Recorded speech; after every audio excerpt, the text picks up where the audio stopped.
no, I saw those guys in Arkansas, I think, beating the shit out of that guy outside of a gas station, the cops. They were just like ground and pounding this guy. Yeah. And then one guy's doing that thing where he's like throwing knees into a downed opponent. I'm like, they don't even allow that in UFC, dude. What are you doing? Now those cops are in trouble, right? Like no one's taking their side, it seems. What was the situation? Legal ramifications. Reddit was against it. Reddit can't listen to Reddit too much. Taylor, we didn't see any like mitigating reasons or excuses why the police would act like that. We just to me, the video I saw was clipped at police beating the dickens out of someone who's clearly helpless. Oh, okay. What if that guy had a knife 10 seconds earlier? That's not part of the video. Yeah, he took a good ass whooping though. I don't know. It would suck to get your ass beaten by the police because they get away with it. And it's kind of hard to sue them because they've got good lawyers and stuff, and you pay for their legal team. And a union. But I don't know. I always go back to that thing. Apparently it's racist now, I think, to say just obey the officers and nothing bad will happen. But I mean, I've been in that situation. I've been locked up a few times, boys. No, that's the good advice. They should teach that in high school, because the reality is when the cops show up, especially these days with body cams and instant communication, you're done. If they show up at your house right now and want to arrest you for a law that does not exist, you just have to bend over and take it. Because if you offer this much resistance, it's just okay to beat you up or shoot you, or you'll get additional charges or whatever. Why do you think people are terrified of cops? Why you said nowadays with cameras and this and that it makes it somehow easier for them to do it? Well, yeah, because back in the day, you used to just be able to, like, if they were going to pull you over for speeding and you had a fast car, you could just outrun them. At least that's what my dad and his friends used to do in the country. They just floor it, and the cops they're in the middle of nowhere. They're not going to call helicopters or anything. But these days, with instant communication, it's way harder. Hazard County? No, it was LaFleur County, Mississippi. And it was like, you know what? Okay, if you're a cop, are you going to chase a man down a windy dirt road at 80 miles an hour? No, you're just going to say, if he flips, he flips. That's why I became a cop. Motorcyclists still run from police all the time. I haven't done it since I was 17, but motorcyclists routinely run from cops. Yeah. Mm-hmm. I know a guy who does it on a pretty slow bike, right? I don't want to give away too many details, but this bike's top speed is like 78. And he's like, yeah, so the cop was chasing me. I made a U-turn, and then he did, and I made another U-turn, and off I went. And I'm like, oh, I guess that worked. W. Got out of there. Yeah, I mean, you're right with the cop thing, Kyle, because like the best cop advice would be like, treat every cop like he's an egomaniac who wants to get violent. Assume all of them are like that.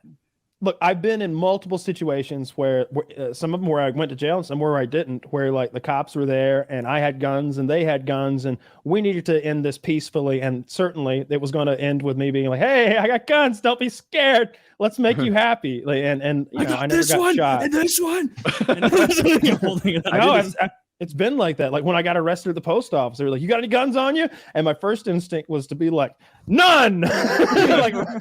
like show them empty pockets. But it was like, clearly that's a stupid thing to do. He's like, well, hang on a minute. Like, we'll look. And I'm like, yeah, you're right. Yeah, you should look. But just so you know, I don't have shit. And there's a lot of y'all. I don't think I can get you. When I get pulled over, my move is so first of all, they're in the car for a second. I get all my paperwork together. And then I have my hands on the steering wheel at like 10 and 2. And I just lock them there. And partly it's to show them my hands so they're not nervous. But I'm also trying to show them I'm the kind of guy who's putting his hands on the steering wheel, right? Like it's not just seeing my hands. It's knowing that I'm the kind of guy who's not trying to get trouble. I want to see leave hands this too. Okay. You hit him with the yes, sir, no, sir. Mm-hmm. Yes, officer. I like officer. I feel less of a cuck to call him officer. I don't say any of that shit. I don't say yes, sir, no, sir. I don't say officer. I say master. I'm an absolute ass-kisser. If this works out well, we're going to be equals by the time it's over. I want to be friends. How can I assist you, King? I was talking to a cop the other night with some nonsense, and by the end of it, he was telling me his story. He was like, I was like, why are you a cop anyway? I was like, your dream was to build race car engines. He's like, well, they got pulled over for speeding in 67, and the judge said I could go to Nam or I could go to jail. And to Nam I went. And it was like, we got this guy's whole life story out before we got this traffic thing over with. Like, I'm not going to say yes, sir, no, sir. unless they've got guns out, and then that just makes sense. Once the guns are out, then you say whatever you think's best. I do like the idea of doing the peer thing and being personable over there. I want to be friends.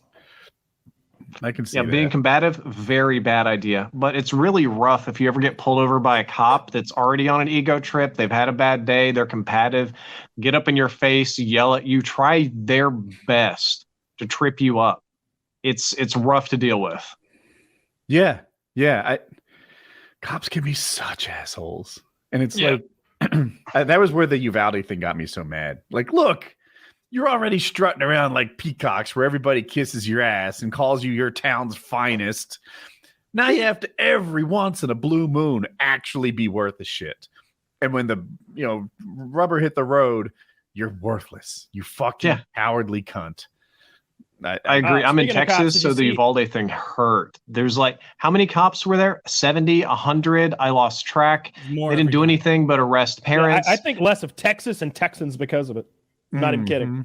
Well, I don't know. The Texas parents. I agree with you. We're fucking Texas. Our SWAT teams have like tanks and shit. Why don't they use them? I'm surprised you needed the SWAT team. Like to me, the fact that there wasn't like a shop teacher who went in there with a 6-shooter and shot the guy. A couple of them tried and they got tackled what by part the of police. Texas were they in? Was this Austin? Come on. No. Exactly. Like, didn't the police stop like multiple parents who tried to get in and do that? Where they're like, hey, all we're authorized to do is allow the killing of children. Yeah, you know what? Back off, Mom. Your kids will take care of this. You're being kind of a helicopter parent. Yeah. Well, I mean, if it's an American school, the kids might shoot back, Oh, is that? All children should be armed. I've actually been saying things like that. Like the crazy solutions for this is teachers have guns, veterans in schools, and like all sorts of like weird, like we're going to put up barbed wire fences and constant surveillance and have every student with a tag on their body, like all this nonsense. And I've just moved on to like, that's a half measure. I think all students should have guns. Every kid should have a gun. They'll solve their problems with their guns. And not that I believe any of that, but it's just that's like the only next step to go to in terms of absurdity. That's what they do in Poland. All the students have guns. Yeah. I never hear about shootings over there. Exactly. You don't hear about it at all. Anybody who says shit gets shot. You don't talk about those Polish shootings or you get shot. How about we have like a designated shooter psychiatrist who goes all around and like tries to analyze before it happens and is like, this person's risky. And they're like, all right, we're going to take that person. Farmer Johnson has a prairie dog problem. We're going to turn him loose on there, kill all the prairie dogs, get that anger out. So you find the kids that you think might be school shooters and you train them to be crack shots? Yeah, I'm wondering about that. That's exactly what he's saying. Yeah, now that I'm thinking about it, it's not a good idea. Are you afraid that America is not going to be #1 in school shootings? That we're falling down the rankings and we need more professional school shootings? Is that what you're saying? Yeah, I guess.